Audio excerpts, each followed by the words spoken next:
পূর্ব এশিয়ার জলসীমায় ১০০-এর বেশি জাহাজ মোতায়েন করেছে চীন।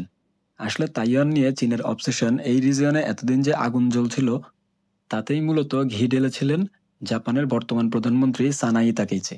তিনি যখন থেকেই বলেছিলেন যে তাইওয়ানের উপর কোনো রকম আক্রমণ হলে তা হবে জাপানের উপর আক্রমণ, তখন থেকেই চীন এই ইস্ট চায়না সিতে একের পর এক অ্যাগ্রেসিভ শোডাউন চালাচ্ছে। আসলে জাপানের সাথে কি এমন সমস্যা চীনের? মূলত জাপানের প্রধানমন্ত্রীর ছোড়া হুঙ্কারটি চীনের মনের অনেক পুরনো ক্ষততেই নতুন করে ব্যথা দিয়েছে। সে ইতিহাস জানতে হলে ফেরত যেতে হবে প্রায় ১০০ বছর পূর্বে।